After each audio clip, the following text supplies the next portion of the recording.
Welcome to the Midnight Bible Study. Well, it is almost midnight, so it's getting close. So I'm going to have to get through this pretty quickly because I have to be at church soon for the midnight adoration. Tonight's topic is the world of Pope Anacletus. The world of Pope Anacletus. We're going to take a look at what it was like to be living in Rome in the first century, when Pope Anacletus, the third pope, was the Bishop of Rome. So this began around 79 after death. Pope Anacletus. Now, Anacletus knew the Apostle Peter personally and worked with him. It was Peter who ordained Anacletus and made him a priest, which led him to later becoming pope. Now, his legacy unfolds as a great tapestry woven with the threads of relentless faith, selfless devotion, and formidable strength. Now listen, the inaugural games of the Flavian Amphitheater, also known as the Roman Colosseum, which if you've been to Rome, you may have actually visited it because it's still standing today. Now the inaugural games held in AD 80 AD, on the orders of Roman Emperor Titus, to celebrate the completion of the Colosseum, then known as the Flavian Amphitheater.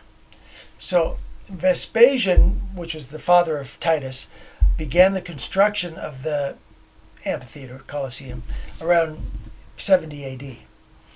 And it was completed by Titus after Vespasian's death in 79 AD. So the son took over. He took over the whole empire and finished the Colosseum as a project. Titus's reign began with, it was very eventful.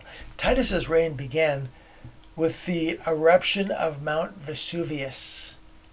Absolutely historic eruption. A fire in Rome and an outbreak of the plague. I don't know if that's a good sign. I'm not sure that's a good sign when that's how your reign begins.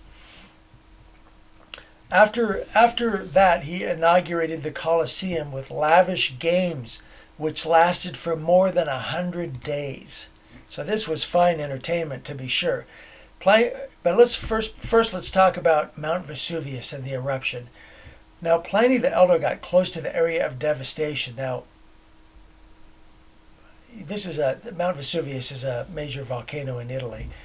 And Pliny the Elder got close to the area of devastation. By the way, I haven't been there, but you can visit this area of devastation.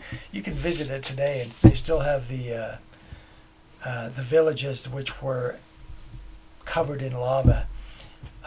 Anyway, Mount Vesuvius. Pliny the Elder got close to the area of devastation. He writes this: "I listened to the groans of women," because what happened is entire towns were buried in hot ash, completely buried.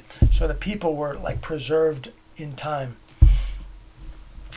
Pliny the Elder writes, "I listened to the groans of women, the cries of children, the shouts of men. Some cried out loudly, seeking their parents or their children or their spouses, recognizing them by their voices.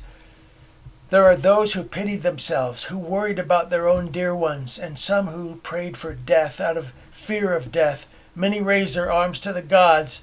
Even more declared there were no more gods, and it was just the last night of the world."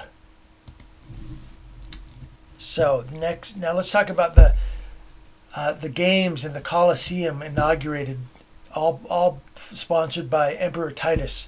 Now the games appear to have followed the standard format of Roman games.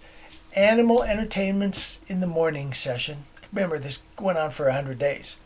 So it begins in the morning with animal entertainments, followed by the execution of criminals around midday. So, if people's attention starts to waver after the animal entertainments, you can watch them execute some criminals for public entertainment. Some of them faced their deaths with courage. Others screamed pitifully and begged for mercy. Some of them were the lions were used to execute the criminals. and rip them to shreds, eat them alive. So this is the world of Pope Anacletus. It was quite a lot going on in Rome at that time. With the afternoon session reserved for gladiatorial combats. So the gladiators would fight to the death in the afternoons, or even recreations of famous battles. Now, the animal entertainments, which featured creatures from throughout the Roman world, included extravagant hunts and fights between different species. Animals also played a role in some executions, which were staged as recreations of myths and historical events. Incredible.